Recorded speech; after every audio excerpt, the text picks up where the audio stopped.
দ্বিতীয় অধ্যায়। ধানসিঁড়ির দেশ এই বরিন্দ। দূর থেকে মনে হয় যেন অতি বিশাল একটা বৌদ্ধ প্যাগোডা। ঢেউ তোলা মাটি চলেছে দিক থেকে দিগন্তে, যতদূর চোখ চলে উঁচু নিচুর খেলা। ঢেউ তোলা এই মাঠের বুকে লক্ষ্মীর আঁচল ছাড়া ধানের সমারোহ। আলের রেখাগুলো দিয়ে বাঁধা ধান ক্ষেতগুলি এক একটা সিঁড়ির মতো নেমে এসেছে। ফসল যখন বাড়বাড়ন্ত হয়ে ওঠে, শরতের রোদ মেখে হিরণ্য শিষ্যগুলি নুয়ে নুয়ে পড়ে আলের উপর, তখন মনে হয় বরিন্দের মাঠ জুড়ে কে যেন একটার পর একটা সোনার স্তূপ সাজিয়ে গেছে। আকাশ থেকে এক এক ছড়া পান্নার মালাকে ছড়িয়ে দিচ্ছে তাদের উপর। উড়ে পড়ছে গাঢ় সবুজ নলটিয়ার ঝাঁক। এই ধানসিঁড়ির ভেতর দিয়ে পাক খেয়ে খেয়ে নেমেছে একটা ফালি পথ, মানুষের পায়ে পায়ে মসৃণ, সূর্যের আলোয় প্রজ্জ্বল। কোথাও কোথাও পুরু লাল ধুলোর স্তর পড়ে আছে, তার উপর সরু সরু সর্পিল রেখা ছড়িয়ে আছে পরস্পরের সঙ্গে। ওর অর্থ বুঝতে গেলে আসতে হবে সন্ধ্যার পরে, যখন তালবনের মাথার উপর চাঁদটা ভালো করে উঠে আসবে, যখন অল্প অল্প লিলুয়া বাতাসে ভেসে বেড়াবে বহু দূরে ফোটা ঝাঁটি আকন্দের গন্ধ। সেই সময় জুড়িয়ে যাবে দিনের দাবদাহ। মাটির ফোকরের ভেতর থেকে একটি একটি করে মুখ বার করবে গোখরো আর কেউটের শিশুরা। বায়ু সেবন করবে, খেলে বেড়াবে খোলা পথটুকুর ওপরে। আর যদি মাটিতে টের পায় কোনো দুরাগত পদশব্দের স্পন্দন, তাহলে তৎক্ষণাৎ আত্মগোপন করবে ধান ক্ষেতের আড়ালে।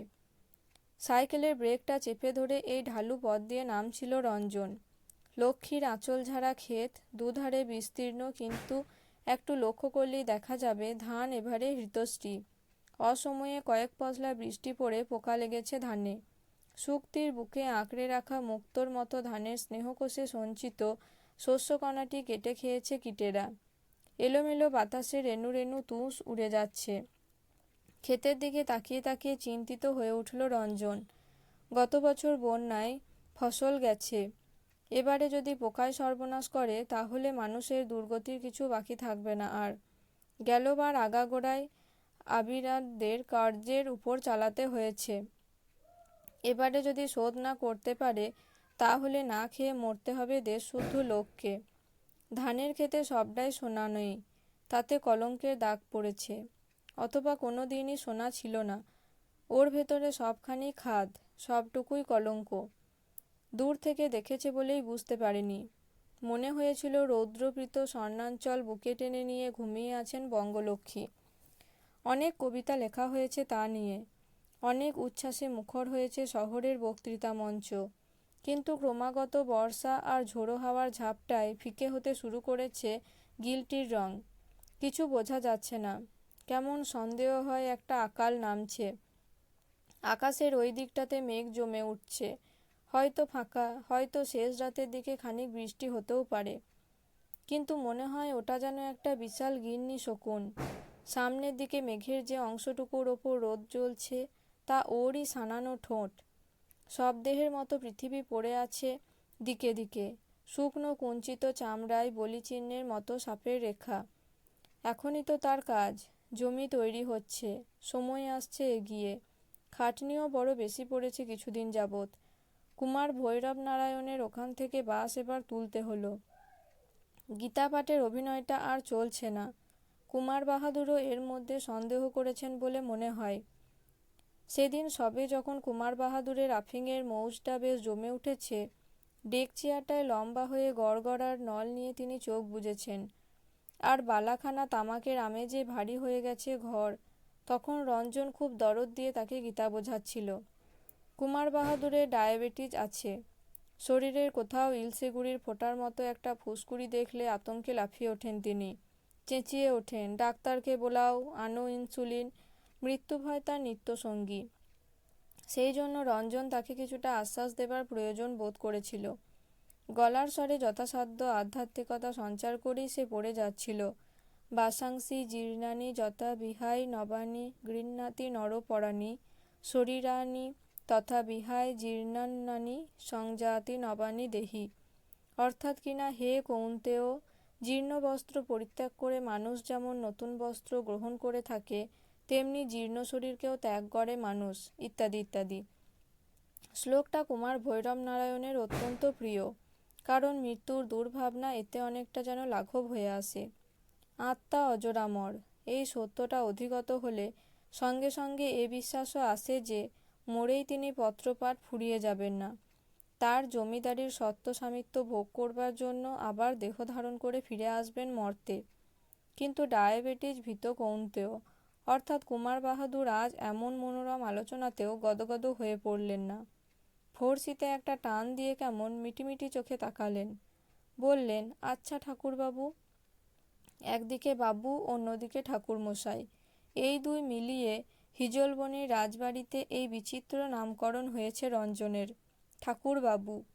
কুমার বাহাদুর যেদিন রাত্রে একটু বেশি কারণ করেন সেদিন কখনো কখনো ঠাকুর বাবাও বলে থাকেন। রঞ্জনও পিতৃস্নেহে তাকে মোহমুদ্গর শোনাতে আরম্ভ করে। আজ কিন্তু আফিংয়ের এমন জমাট নেশার ঠাকুরবাবু সম্ভাষণের মধ্যেও কেমন একটা দূরত্ব ঘনিয়ে রইল। বলুন। ভৈরব নারায়ণ গড়গড়ায় মৃদুমন্দ চুম্বন করলেন। তারপর, কাল বুঝি জয়গড় মহলে গিয়েছিলেন আপনি? রঞ্জন নড়ে উঠল, সতর্ক হয়ে তাকালো ভৈরব নারায়ণের দিকে, কিন্তু তার চোখ তো ততক্ষণে আবার নেশার আবেগে অর্ধনিমীলিত হয়ে এসেছে। মুখে একটা নির্মল নির্লিপ্ততা। গীতা পাঠের নগদ নগদ ফল কিনা কে জানে। শিথিল ভঙ্গিতে পুনরাবৃত্তি করলেন, বেরিয়ে এলেন বুঝি জয়গড় থেকে? রঞ্জন অত্যন্ত সাবধানে উত্তর দিলে। আত্মপ্রকাশ করলে সংক্ষিপ্ততম শব্দে, আরও কিছু বলবার আগে কুমার বাহাদুরের মনোগত অভিপ্রায়টা জেনে নিতে চাইছে। কুমার বাহাদুর কিন্তু বেশি কিছু ভাঙলেন না, তেমনি নির্মল নির্লিপ্তভাবে বললেন, তাই শুনলাম। তা জয়গড় বেশ ভালো জায়গায় বটে, যেমন ওর মহুয়া বনটি তেমনি ওর নদীর ধার, খাসা জায়গা। ও। কুমার বাহাদুর যেন ঘুমিয়ে পড়তে চাইছেন, এইভাবে বললেন, নিন শুরু করুন তাহলে আবার। হ্যাঁ, কি যেন পড়ছিলেন? বাসাংসি জীর্ণানি, মানে পুরনো বাসা ত্যাগ করে। বাসা নয়, বাস মানে শরীর। হ্যাঁ হ্যাঁ, শরীর। গড়গড়া নলটি আবার চুম্বন করেই ছেড়ে দিলেন কুমার বাহাদুর। তবে জয়গড়ে কয়েকটা বেয়াড়া লোক আছে, একবার দেখতে হচ্ছে তাদের। আর সেই কি বলে নগেন ডাক্তারকেও। সে যাক, আপনি পড়ুন। মানে পুরনো শরীর ত্যাগ করে যন্ত্রের মতো পড়েছে অগত্যা, যন্ত্রের মতোই ব্যাখ্যা করে গেছে। শুনতে শুনতে ফর্সির নল মুখে করেই ঘুমিয়ে গেছেন ভৈরব নারায়ণ। কিন্তু মনের মধ্যে স্বস্তি পায়নি রঞ্জন। কুমার বাহাদুরকে সে যতটা চালাক ভেবেছিল, তিনি তার চাইতে আরও কিছু বেশি। যা বলবার মাত্র একটি কথাতেই পরিষ্কার করে দিয়েছেন। স্পষ্ট করার চাইতে তিনি ইঙ্গিতেরই পক্ষপাতী বেশি। অতএব বেশি দিন থাকা চলবে না আর। এখন থেকে হুঁশিয়ার না হলে নিজেই জালে পড়ে যাবে। তবু দেখা যাক। চিন্তাটা থমকে গেল হঠাৎ, বেশ রূঢ়ভাবেই। ভাবতে ভাবতে কখন অন্যমনস্ক হয়ে গেছে। ধানসিঁড়ির ভেতর দিয়ে আঁকাবাঁকা পথটা সম্পর্কে যেন আরও একটু সচেতন থাকা উচিত, সে তার মনে ছিল না। অসর্গতার সুযোগ নিয়ে সাইকেলটা একটা মাটির চাঙারে টক্কর খেল। তারপর সোজা ওকে নিয়ে পাশের ধান খেতে কাত হয়ে পড়ল। ধানসিঁড়ি সাজানো সোনার পালার মতো বরীন্দ্রের মাঠ শব্দসুরভিত হয়ে উঠল। আধখানা ভরা কলসির জলের মতো আওয়াজ তুলে হেসে উঠল একটি মেয়ে। ট্যাঁ ট্যাঁ শব্দে আর্ত কর্কশধ্বনি তুলে গোটা কয়েক নলটিয়া ডানা মেলল আকাশে। হাসছিল কালো শশী। প্রথম বর্ষায় প্রাণ পেয়ে ওঠা নতুন লতার মতো চেহারা, উজ্জ্বল পল্লবিত। বরীন্দ্রে রোদ বাতাস আর বৃষ্টিতে সঞ্জীবিত, রসায়িত মেয়েটি। রঞ্জন সাইকেল টেনে লজ্জিত মুখে উঠে দাঁড়াতে কালো শশী এগিয়ে এলো। হাসলি যে? কালো শশীর মুখ আবার আলো হয়ে উঠল হাসিতে। অমন করে পড়ে যাবি তুই, হাসবো না? আচ্ছা আচ্ছা, মনে থাকবে। রঞ্জন গম্ভীর হয়ে উঠল। যাবি তো রাজবাড়িতে, দেখা যাবে তখন। বলে দেব কুমার বাহাদুরকে, টের পাবি। হঠাৎ ম্লান হয়ে গেল কালো শশী। কুমার বাহাদুরের নাম শুনেই যেন তার মুখের আলোটা ফিকে হয়ে এলো। উজ্জ্বল দৃষ্টির উপর নামল আশঙ্কার স্তিমিত ছায়াভাস। আর আমি হাসব না বাবু, সত্যি বলছি। ব্যথিত বোধ করল রঞ্জন। খুশিতে উচ্ছ্বসিত হয়ে ওঠা শিশুকে একটা ভুতুড়ে মুখোশ পরে ভয় দেখানোর অপরাধবোধটা স্পর্শ করল মনকে।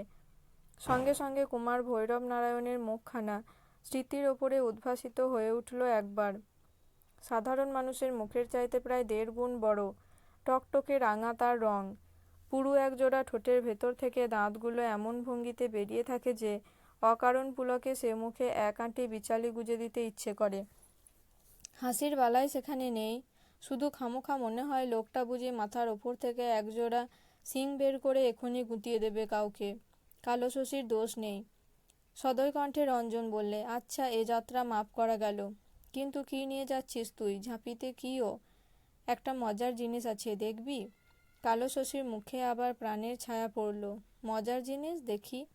কিন্তু দেখি বলে 2 পা এগিয়ে গিয়েই বাপরে বলে 10 পা পেছনে লাফিয়ে পড়ল সে। ঝাঁপির ঢাকা খুলতেই ভেতর থেকে তীব্র গর্জন উঠল একটা। পরক্ষণেই চাপ সরে যাওয়া স্প্রিংয়ের মতো অসহ্য ক্রোধে ফনা দোলাতে লাগলো নীল কৃষ্ণ রঙের বিশাল একটি গোখরো সাপ। তার ফনার ওপরে চক্রচিহ্নটা রোদে ঝলমল করে উঠল। কি সর্বনাশ! সাপ! কালো শশী ততক্ষণে ক্ষিপ্র হাতে ঝাঁপি বন্ধ করে দিয়েছে। বললে, এখুনি ধরলাম কি না তাই এত তেজ। কামিয়ে দিতে পারলে আর অত মেজাজ থাকবে না। সে কি, এখনো ওর বিষ দাঁত আছে তাহলে? সভয়ে রঞ্জন বললে, যদি কামড়াতো? কামড়াবে কেমন করে? সগর্বে কালো শশী বললে, বেদের কাছে কি সাপের চালাকি চলে বাবু? ওর মতন গন্ডা গন্ডা সাপ নিয়ে আমার কারবার। কালো শশী মৃদু হাসল। 4টে পয়সা দিবি বাবু? তাহলে এখনই ওকে নিয়ে খেলা দেখাতে পারি। দরকার নেই, যথেষ্ট হয়েছে। তেমনি আতঙ্কে রঞ্জন বললে, তোকে 4 পয়সা দিতে যাব কেন? আমাকে কেউ 400 টাকা দিলেও আমি ওর খেলা দেখতে রাজি নই। কালো শশী তেমনি হাসতে লাগলো। কিন্তু মরা সাপ নিয়ে খেলা করে কি সুখ আছে বাবু? এমনি তাজা সাপ নিয়ে খেলতেই তো আরাম। হাতের তালে তালে নাচবে, ছোবল মারতে চাইলেও পারবে না, তারপর মাটি ঠুকরে ঠুকরে নিজেই কাহিল হয়ে পড়বে। হঠাৎ একটা অদ্ভুত দৃষ্টিতে কালো শশী তাকালো রঞ্জনের দিকে। ছিলে টেনে ধরা ধনুকের মতো তার ভুরু রেখা চকিতে প্রসারিত হয়ে গেল। নিস্তরঙ্গ দিঘির কালো জলে হঠাৎ একটা পাতা উড়ে পড়ার মতো আলো ভাঙা হালকা ঢেউ খেলে গেল দৃষ্টিতে। আর তখনই কালো শশীর জীবনের যতটুকু ওর জানা তার মনে পড়ে গেল। আলোচনাটা তখনই থামিয়ে দিল রঞ্জন। সাইকেলে ওঠবার উপক্রম করে বললে, নে পথ ছাড়, আমার দেরি হয়ে যাচ্ছে। কিন্তু আমি কাল একবার তোর কাছে যাব বাবু। আমার কাছে কেন? ভারী বিপদে পড়ে গেছি বাবু। কালো শশী বিশীর্ণ হয়ে গেল। পরশুরাম ফিরে এসেছে। পরশুরাম? তোর আগের স্বামী? কালো শশী লজ্জিতভাবে মাথা নামালো। হাঁ, আর বলছে আমাকে খুন করবে। খুন করলেই চলবে, আইন আছে না। তুই ভাবিস নি। রঞ্জন আশ্বাস দিতে চেষ্টা করলো তাকে। আচ্ছা, আসিস তাহলে কাল। পথ ছেড়ে দিয়ে ধান খেতে নেমে দাঁড়িয়েছে কালো শশী। রঞ্জন সাইকেলে প্যাডেল করল। উজ্জ্বল মেঠো পথ দিয়ে সাইকেলটা আবার এগিয়ে চলল সবেগে। পেছনে তাকিয়ে দেখল রৌদ্র ভরা মাঠের ভেতরে তরুণী সাপুড়ে মেয়ে একা দাঁড়িয়ে আছে। তার গলার উপর হাঁসুলিতে একখানা বাঁকা তলোয়ারের মতো রোদ ঝলকাচ্ছে। অদ্ভুত এই মেয়েটা, এদেশি নয়। বাড়ি ওর বাংলা বিহারের কোনো সীমান্তে, অথবা আসলে ওর কোনো দেশই আছে কিনা সন্দেহ। একটা বেদের দলের সঙ্গে ঘুরত, সেখান থেকে একজনের সঙ্গে পালিয়ে আসে লোকালয়ের স্থিতিতে। কিন্তু স্রোতের মন বাধা পড়বে কার কাছে? তাই একটির পর একটি মানুষের সঞ্চার হচ্ছে ওর জীবনে, কিন্তু ওর সঙ্গে সমান গতিতে পা ফেলে তারা কেউই চলতে পারছে না। একটা বিশাল দৌড়ের প্রতিযোগিতায় যেন একের পর এক পিছিয়ে পড়ছে তারা। বনহংসীর নীড় গড়বে কে? দয়াল দাস, পরশুরাম, লক্ষণ সর্দার, আরও কত আসবে কত যাবে কে জানে। এ হাঁসের পাখায় ক্লান্তি নেই। এক দিগন্ত ছাড়িয়ে আর এক চক্রবাল তাকে ডাক দেয়। এক অরণ্য থেকে আর এক অরণ্য, এক সীমান্ত থেকে আর এক সীমান্ত। এত কথা রঞ্জনও কি জানত? একটা চুরির ব্যাপারে সন্দেহ করে পরশুরামকে ধরে আনা হয়েছিল কুমার ভৈরব নারায়ণের কাছারিতে। সেই সঙ্গে বিলাপ করতে করতে এসেছিল কালো শশী। বুনো লতার পল্লবিত আরণ্য সৌন্দর্য চমক লাগিয়েছিল তার চোখে। ভারী বিচিত্র মনে হয়েছিল। কালো শশী তার মনের ওপর নেপথ্য প্রভাব বুলিয়েছিল কিনা আজ সে কথা বলতে পারে না। কিন্তু এটা ঠিক যে অনেকটা তারই চেষ্টায় সে যাত্রা অল্পের ওপর দিয়ে বেঁচে যায় পরশুরাম। মাত্র দরোয়ানের কড়া হাতে গোটা কয়েক থাপ্পড় খেয়েই নিষ্কৃতি পায়। হাজত পর্যন্ত যেতে হয়নি আর। সেই থেকেই তার ওপর কৃতজ্ঞ কালো শশী। পরশুরামের সঙ্গে তার সম্পর্ক অবশ্য চুকে বুকে গেছে অনেক কাল। এখন বরং পরশুরাম কালো শশীকেই খুন করবার জন্য খুঁজে বেড়াচ্ছে। কিন্তু রঞ্জনের ওপর শ্রদ্ধা অবিচল আছে মেয়েটার। জেলা বোর্ডের বড় রাস্তার ধার থেকে জাম কুড়িয়ে ফেরবার সময় প্রায়ই ভেট দিয়ে যায় রঞ্জনকে। বাস্তবিক অদ্ভুত মেয়েটা, কেমন প্রক্ষিপ্ত মনে হয় যেন। চলতে চলতে কানের কাছে কথাটা বাজতে লাগলো, তাজা সাপ নিয়ে খেলতেই তো আরাম। তাই বটে, প্রতি মুহূর্তেই টাটকা গোখরো সাপ খুঁজে ফিরছে কালো শশী। পরশুরামের মতো বিষধরেরা এসে জুটবে তার ঝাঁপিতে, ফনা দুলিয়ে দুলিয়ে খেলা করবে তার রূপোর কাকুন পরা হাতে তালে তালে। ছোবল মারবার ব্যর্থ চেষ্টায় আহত হয়ে হয়ে শেষকালে আত্মসমর্পণ করবে নির্জীব পরাজয়ে। আর তখনই সে দূরে ছুঁড়ে ফেলে দেবে তাকে। আবার শুরু হবে নতুন করে সাপ খোঁজার পালা। নিষ্প্রাণ সাপ নিয়ে খেলতে ভালো লাগে না কালো শশীর। ধানসিঁড়ি পার হয়ে সাইকেলটা এতক্ষণে নেমেছে সমতলে। পেছনে টিলার ওপর কালো শশীকে আর দেখা যাচ্ছে না। ফেলে আসা পিছনের পৃথিবীটাকে হঠাৎ যেন ঢেকে দিলে সামনে হিজলবনের জমিদার বাড়িটা। দূরে মাঠের ভেতর ঝোঁকে উঠল মালিনী নদীর ক্ষীণ আঁকাবাঁকা রেখা। তারই একটা বাঁকের মুখে এক পারে হিজলবন, অন্য পারে কুমার ভৈরব নারায়ণের দৌলতখানা। ফাঁকা মাঠের ভেতর লাল সাদা বাড়িটা, যেন কোনো জন্তুর একটা রক্তাক্ত পাঁজর পড়ে আছে ওখানে। আশেপাশের 10খানা গ্রামের মালিক, বহু মানুষের দণ্ডমুণ্ডের সর্বময় অধিপতি কুমার ভৈরব নারায়ণ বাস করেন ওই বাড়িতে। ধানসিঁড়ির দেশে খোলা আকাশ আর অবারিত মাঠের মাঝখানে যারা মাটি কাটে আর ফসল ফলায়, ওই বাড়িটা তাদের হৃৎপিণ্ডের ওপর একটা ছোড়ার মতোই বিঁধে আছে সবসময়। আর আপাতত ওই বাড়িতেই রঞ্জনের আশ্রয়। চাকরিটা জুটে গেছে বিচিত্র উপায়ে। জেল থেকে বেরিয়ে বেকারের মতো ঘুরছিল এদিক ওদিক। এমন সময় কাগজে একটা বিজ্ঞাপন দেখে দরখাস্ত ছেড়ে দিয়েছিল। পেয়ে গেল কাজটা। নামে প্রাইভেট সেক্রেটারি, কিন্তু কাজ গীতাপাঠ করে শোনানো। আফিং খেয়ে ঝিমুবার সময় গীতার শ্লোক না হলে কুমার বাহাদুরের নেশা জমে না। আহা, গীতার মতো কি আর জিনিস আছে? মৃত্যু ভয় ভুলিয়ে দেয়, আশা হয় বাহাল তবিয়তে আবার এই পৈতৃক জমিদারিতে আসীন হওয়া যাবে। কেননা আত্মার বিনাশ নেই। নৈনং ছিদন্তি শস্ত্রাণি নৈনং দহতি পাবক। অর্থাৎ কিনা, হে কৌন্তেয়, আত্মা অবিনশ্বর। অস্ত্র দ্বারা এ ছিন্ন হয় না, অগ্নিতে এ দগ্ধ হয় না। আকুল হয়ে পড়ে রঞ্জন, বিভোর হয়ে শোনেন কৌন্তেয়। শুধু মধ্যে মধ্যে নাকের ডগায় 2-1টা মাছি এসে বসাতে তন্ময়তার কিঞ্চিত বিঘ্ন ঘটে কুমার বাহাদুরের। ঘোত করে গলায় একটা আওয়াজ বের করে বলেন, আহ, কি বলছিলেন? কোথায় আবার আগুন লাগলো?